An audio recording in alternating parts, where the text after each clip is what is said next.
recently we were up at our cottage that we go to during the summer, and had one of my sons and my daughter were up with us, and they brought up some friends. So I think we had a total of about 12 friends total up there that weekend. And my son and his friends are in their second year out of high school, and my daughter and her friends are going into their senior year of high school. And so as we spent time with them that weekend, at one point they were playing a volleyball game, and I think the guys' side had one too many players, so they were rotating kind of in and out. And as they rotated out, I had them come sit next to me. I started calling it the hot seat. And it was just a way for me to catch up with them, talk with them, and just see what they were up to. And it varied by friends. Some were going into their sophomore year of college. Some weren't in college. Some were thinking about trades or apprenticeships. Some were already working, starting their careers in jobs that they had and wanted to continue forward on that. Some had their majors picked out. Some did not have their majors picked out. It was really interesting talking with them, and it just reminded me of something I'm just real passionate about. And I told them this when we were talking, is that you don't have to have it all figured out.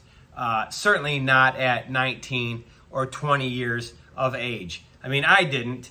As a lot of people know my story, I graduated with a teaching degree, and then here I am in sales, and now as a CEO of a technology company, and went through a long journey to get there. And it reminds me of a story when I was golfing in a golf tournament with my dad, and somebody that one of his friends we were talking to was sort of lamenting that their son had changed his major after his sophomore or junior year in college. And I said, hey, if it makes you feel any better, I changed my major after I graduated. And I started laughing, and my dad really started laughing. He's like, it's true. He went in to be a teacher, thought he was going to be a teacher, and now he's doing this other thing. And so it's a long journey. There's a lot of options. There's no one way to do any of this stuff. It's like college is great, but not for everyone. Trades are great, not for everyone. There's just a lot of different paths and journeys to be on. And I just think sometimes we sort of make people feel like they have to have all the answers right away. And I just don't think that you do. Now, what I did say was there's no wrong answer. The only wrong answer is not doing anything. And I will say that. This is my opinion, as all these blogs are. But the only wrong answer is not to do anything. I love the term that God doesn't steer a parked car, right? So do something. Always be going after something, trying something. You might try some things and you don't like them. So now you know.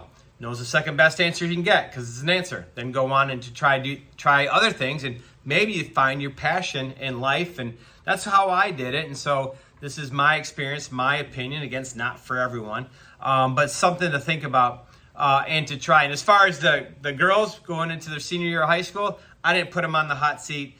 I just don't think they need to worry about it right now. I mean, they're all going to think about their plans after school, but they should just be, in my opinion, engaged and enjoying their senior year of high school and have fun and soak up the experience.